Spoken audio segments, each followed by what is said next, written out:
Manda most for what has been described by Honorable Mwanzo is something quite gruesome. And I think it is only fair that at this point in time, the country should shelve all other business they have to discuss this matter of abductions and extrajudicial killings.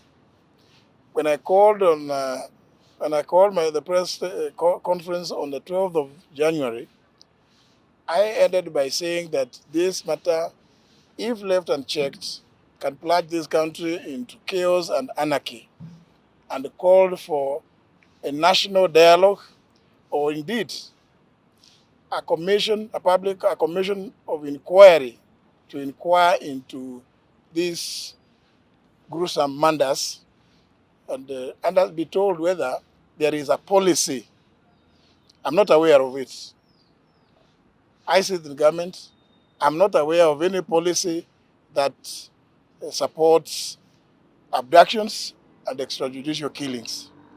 And it is not right that parents like these ones and relatives can stay for periods in excess of 40 days looking for their loved young ones.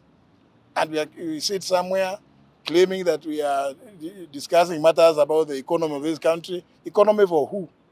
If we are killing them, abducting and killing the young ones, so who are you doing the economy for? This matter needs to be taken with the seriousness that it deserves. And I said, I was lucky that when my son was abducted, I was able to reach the president, and he immediately ordered Nuruddin Haji to release him.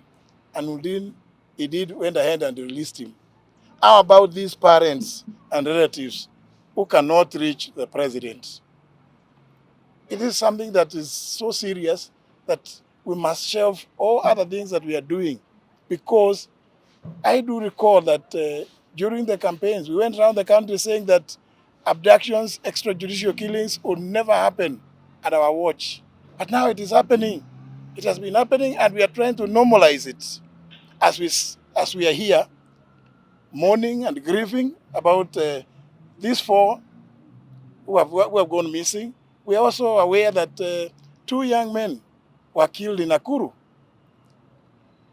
in circumstances that are very clear that those involved are security personnel. I want to say we cannot be told that the police do not know. Our police is known to be one of the most efficient in this region.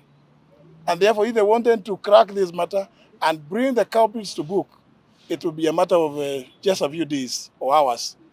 So I'm calling upon everybody in government, and more so particularly because ultimately responsibility must belong to somebody.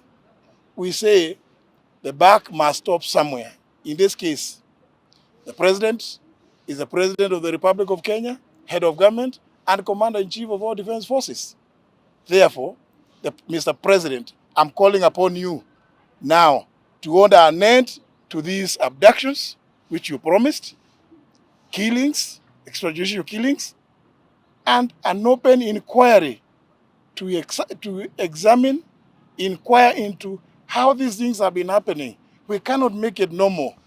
We know that these are very young lives that have been taken away. What do you think the parents of these young ones are feeling?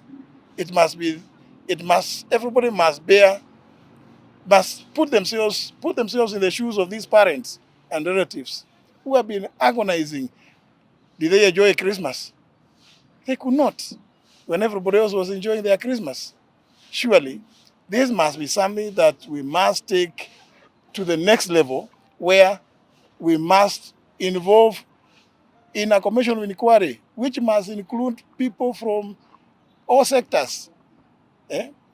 The law society should come up, be part of that commission of inquiry, religious groups, and the civil society groups like Amnesty International and others, Kenya Human Rights Commission.